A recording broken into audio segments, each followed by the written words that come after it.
Here we are again, digging in the trenches of today's news for The Alley.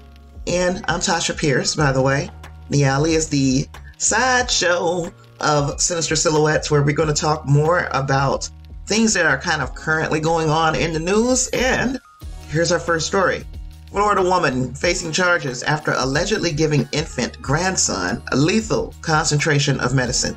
Now, this one is kind of sticking out to me because, as most of you know, I welcomed my second grandchild into the family about 2 weeks ago. So, I'm feeling all the grandma vibes. I can't imagine what this story is going to bring us. So we're reading it for the first time together here. Here we go. This one I got out of People magazine. A Florida grandmother has been arrested in connection with the August 2022 death of an 11-month-old child. Tabina Lusant was arrested by the Broward Sheriff's Office Homicide Unit on Friday, according to a warrant statement reviewed by People. The warrant claims that Lusant was taking care of her grandson, Josiah Finalis, on the weekend of the incident. Officers responded to a home in Oakland Park, Florida, on the morning of August 21st, 2022, regarding an infant who had become unresponsive. Josiah was pronounced dead upon arriving at the hospital. Now, police launched an investigation, and in October 2022, the Broward County Medical Examiner's Office determined that the child had a lethal concentration of the powerful antihistamine cyproheptadine in his system. Cyproheptadine. I am not a doctor. In his system, the statement says, the Food and Drug Administration states cyproheptadine, which can be legally administered only with the doctor's prescription, is an antihistamine that can also be used for appetite control and to enhance appearances. That's effing weird. Enhance appearances. So are we talking about to make someone look better outwardly? They're using it for a weight loss drug, possibly. And it's also an antihistamine. So let's go. That was Tasha just thinking, because I'm going to move on. Toxicology test from earlier this year revealed baby bottles. Oh my God. I thought this was going to turn out to be an accident or a situation where a grandparent left something where a child can get to it, and then the unthinkable happened. But it's starting to look like we're about to tread into some dark territory. Toxicology tests from earlier this year revealed baby bottles found in Lusant's home tested positive for cyproheptadine. Following a final autopsy in August, the manner of Josiah's death was determined to be homicide, and the cause is said to be cyproheptadine toxicity. Lusant, who told detectives she was the only person taking care of Josiah, is facing a charge for aggravated manslaughter of a child and was released on bond on Saturday. Broward County court records show the bond amount was $50,000, did not show any name for an attorney as of Monday afternoon. That is freaking terrible.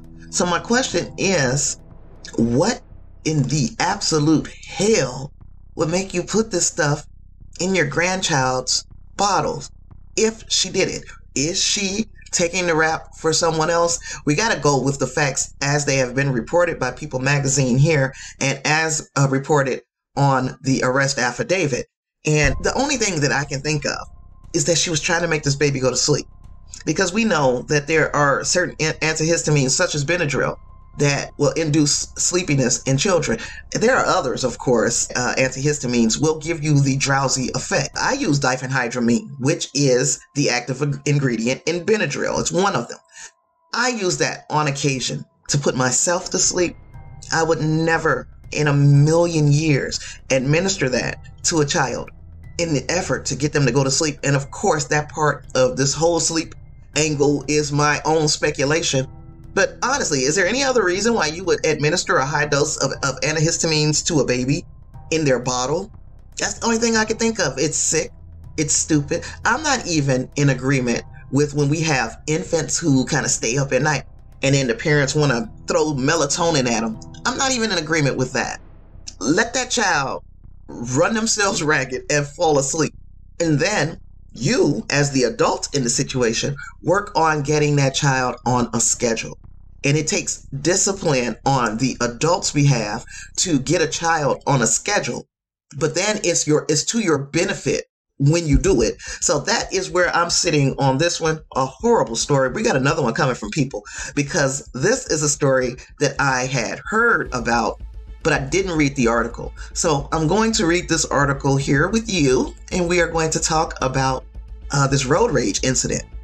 Got a road rage incident coming out of Portland, Oregon. The title of this article from People magazine is Financier Kills Man in Road Rage Attack, then shoots the witness who filmed the incident. Everything happened so quickly. A black Mercedes-Benz stopped in front of a posh downtown Portland hotel, blocking traffic. A gray Toyota Tundra struggled to get around, and the two drivers exchanged middle fingers, police later wrote in an affidavit. That's when Ryan Martin braked his truck and got out, according to the affidavit. He crossed the street to where financier Jeffrey E. Hammond was still seated in his Mercedes, loading his firearm as the man approached. Martin tapped on the driver's side window. The men shouted at one another. Hammond rolled down his window and immediately shot Ryan Martin in the chest. Martin fell to the ground and landed on his back in the gutter, according to police, who noted his final plea to his assailant, "I'm sorry, I had a bad day." Hammond allegedly tried to shoot Martin again, police say, claiming that he was unable to do so because the gun malfunctioned. Then he allegedly flashed a large metal badge at Ryan Martin as if he were a policeman. And according to the affidavit, as he tried to fix his gun, he said, "You're lucky I didn't shoot you in the head." More than a minute elapsed as Martin lay in the street dying, and Hammond kept trying to get his gun to work. That's when Sam Gomez, who had been presenting at a conference of the National Organization of Minority Architects at the Moxie Hotel, walked outside around 4:30 and saw Martin bleeding out in the gutter and Hammond allegedly sitting in his car with his gun in his hand. Concerned, Gomez pointed his phone toward the scene to record a video. So I wonder if he first called for emergency help for this man who's bleeding in the gutter, and then took the phone out to record what was going on. Because two things. Thing number one, we need to call the police and emergency services if we see something like this first. And we're finding out it's quite dangerous to do either. You know, he should have pulled his phone out and called the police, of course. But then he starts recording, and in response, he was shot. Hammond shot him too, hitting Gomez in the leg as he tried to run away. The bullet passed through one leg and lodged into the femur of his other leg, police said, noting that Gomez still managed to record the act in a disturbing photograph on his cell phone. Per the affidavit, Hammond then drove away, allegedly firing one more bullet which went wide in Gomez's direction, and then dialing 911 as he drove to the courthouse. So Hammond drove away, shooting one more time at the bystander, and then he called 911. So Hammond, 46 years old, of Portland, has been booked into the Multnomah County Detention Center on charges of murder in the second degree with a firearm, attempted murder in the second degree with a firearm, assault in the first degree with a firearm, and 2 counts of unlawful use of a weapon. The Oregonian reports he pleaded not guilty. The suspect used to go by a different name. Hammond, the financier, formerly went by a different name, Jeffrey Edward Mandalis, the name under which his social security number was assigned, according to public records. Hammond had been operating under his new name since at least 2019, according to Illinois State Court records. The following year, he registered 2 companies, Equantium LLC and Equantium Research LLC, under the name Jeffrey E. Hammond III. So he not only gave himself a new name, he gave himself, like, it's 2 other Jeffrey Hammonds in front of him. So in 2021, the financier presented on tokenizing equity and debt instruments at a CoinGeek conference in New York. And in an interview there, he described, Equantium LLC as a startup futures fund operator managing different commodity pools and futures funds. His novel approach was to tokenize, and he was inspired by hearing about NFTs. Problematic. If you especially were inspired by NFTs, and we're finding out that many of them are freaking scams. But okay, speaking without an accent, Hammond claimed to be Australian. Oh, this dude is a grifter. According to public filings, his social security number originated in Hawaii. In May of this year, Hammond represented himself as he filed for Chapter 7 bankruptcy, and according to public filings, his case was discharged October 5th, just days before the alleged road rage killing.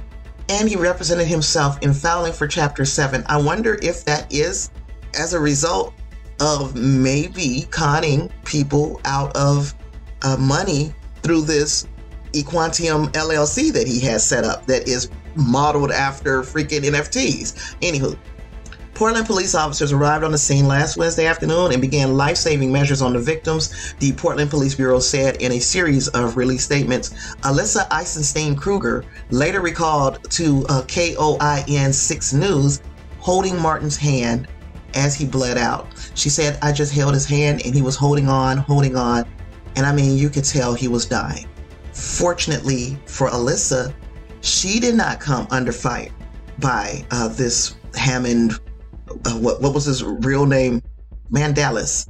Lucky she didn't come up under his fire.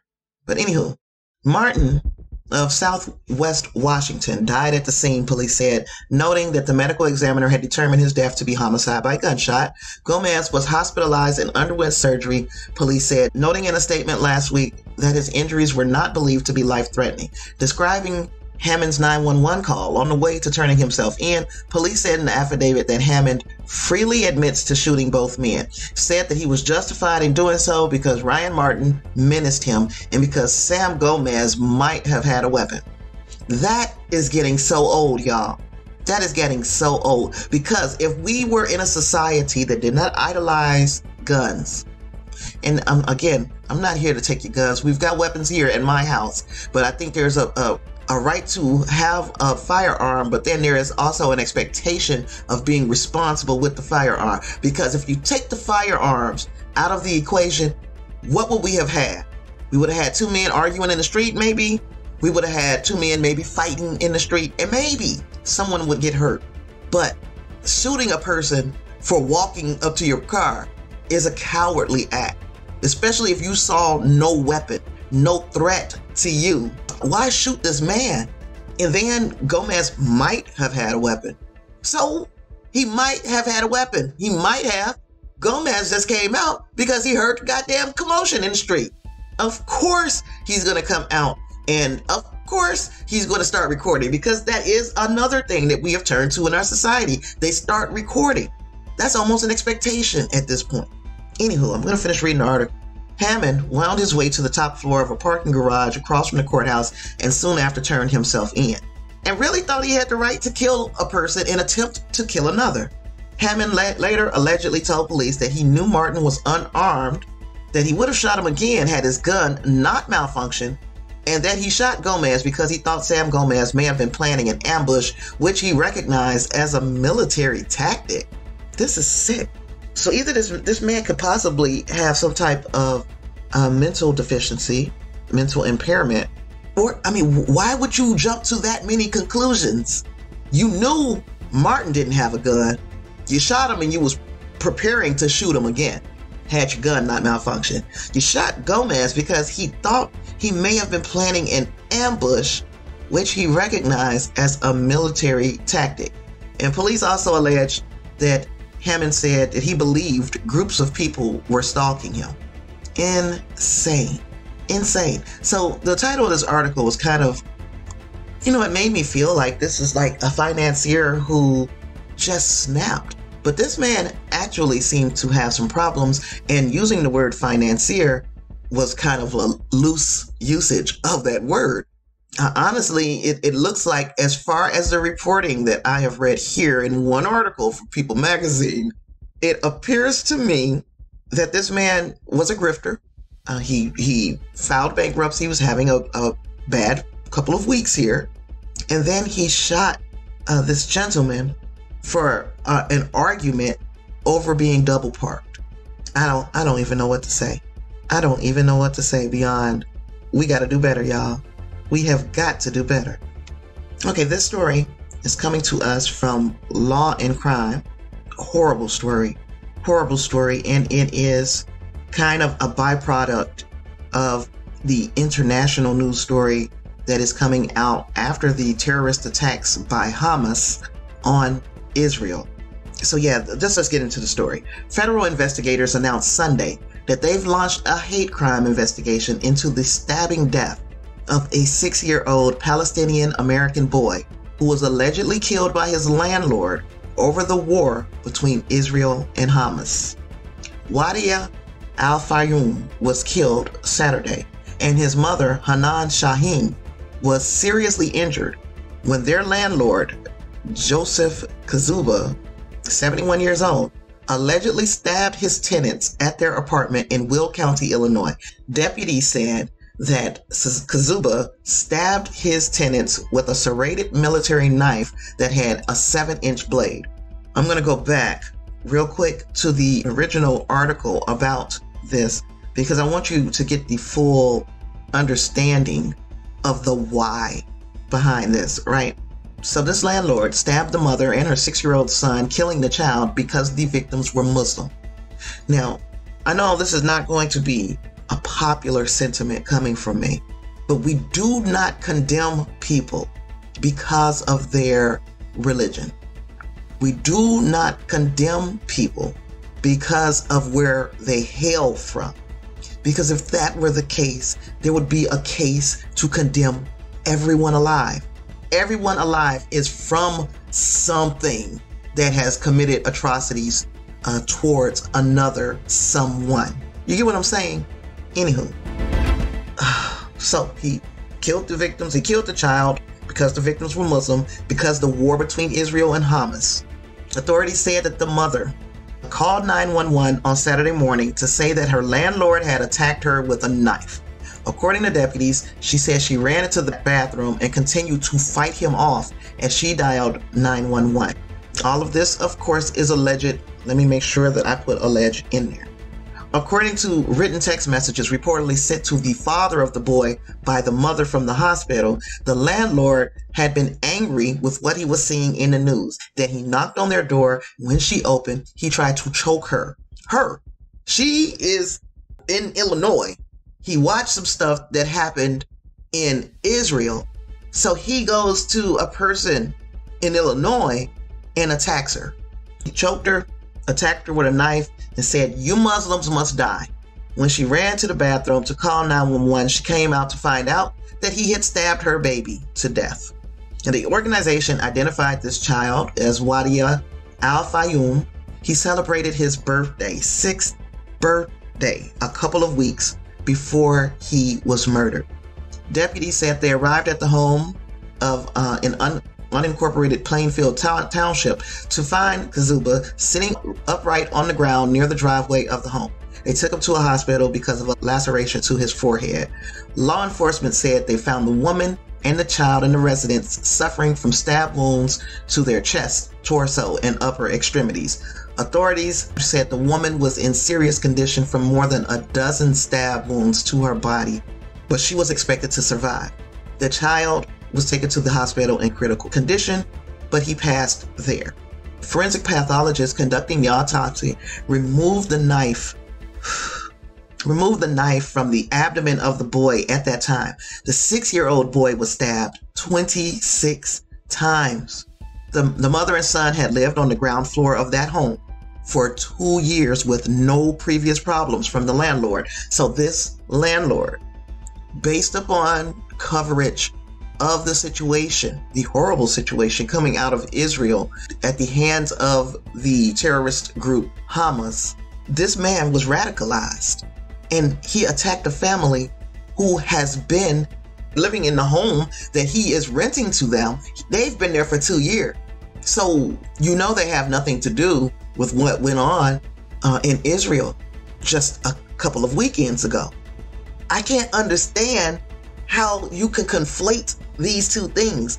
Hamas perpetuated these atrocities upon the state of Israel, and Israel is now retaliating, and there's a whole group of people caught in the middle of all of this, whether they are Muslims, Jews, whomever. The bottom line is there has been a very, in my opinion, senseless loss of civilian life at the hands of this war that we've got going on in this area. And That is what I'm focused on, because now all the way over here in the United States, we have 2 more victims of this war. One whose life has forever been changed at the hands of Kazuba, and then a life that didn't even get an opportunity to be started, snuffed out at 6 years old. You are a victim of a war that you shouldn't even have to be fighting, because this is not about Muslims and Jews. It's about Hamas and Israel. We've been attacked before for being a capitalist society, for being a Christian society, and for some of the stances that the U.S. takes in international politics. And guess what? We were pretty pissed about that. We were wondering why all of these innocent lives were brought into the middle of this mess. And why can't we see that when we are talking about somebody who we might not agree with as far as religion, politics, or anything else? There are innocent people over there who absolutely, positively did not want any part of attacking Israel or the subsequent attacks by Israel onto Gaza, the Gaza Strip.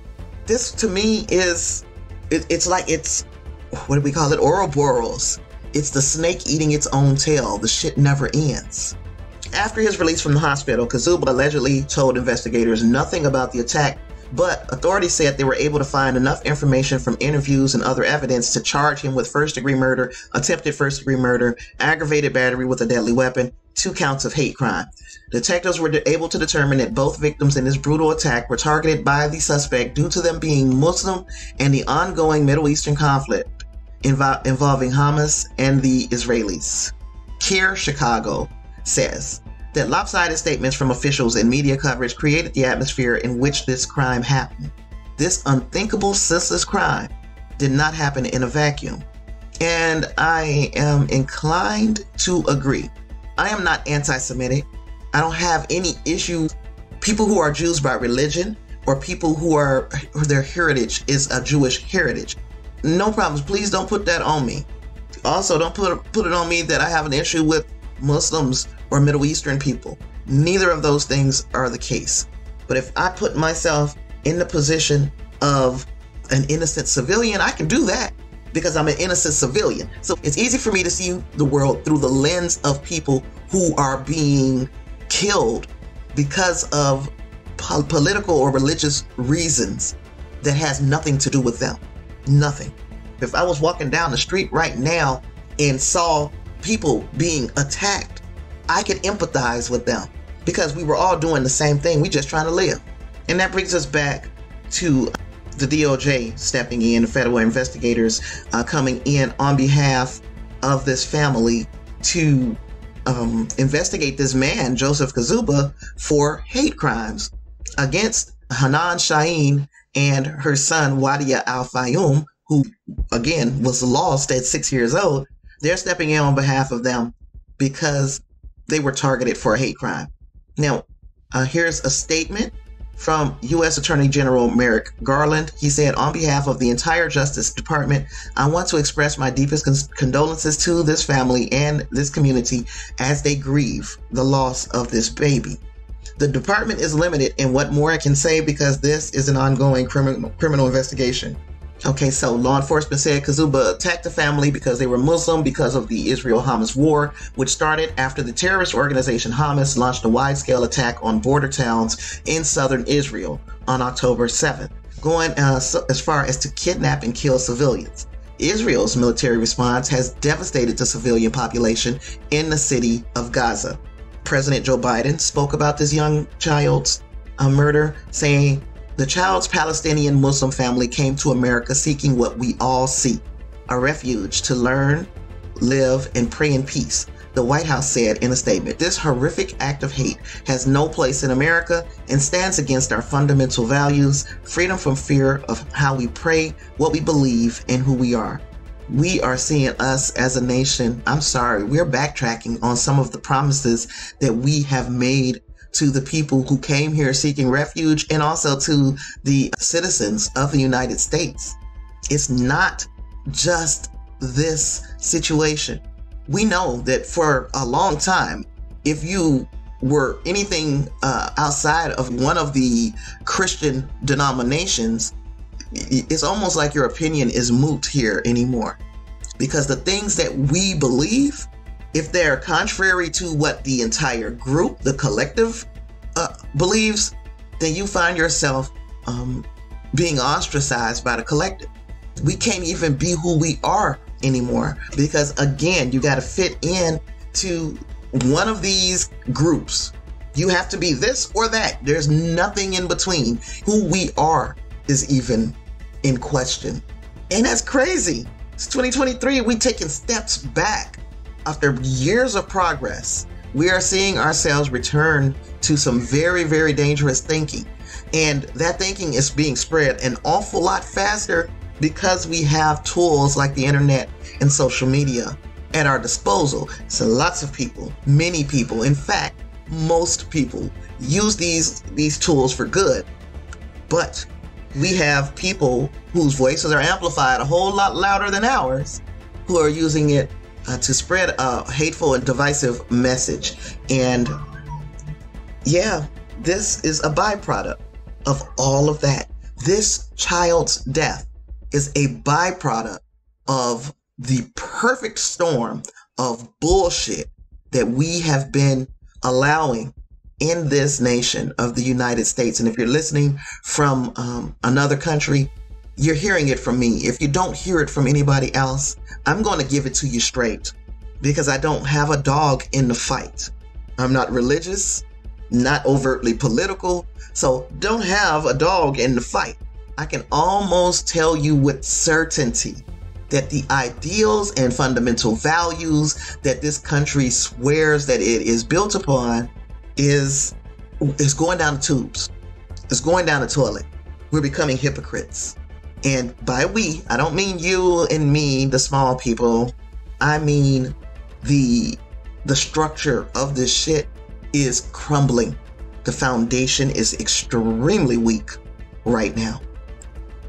And we cannot thumb our nose at other societies until we get our shit together here.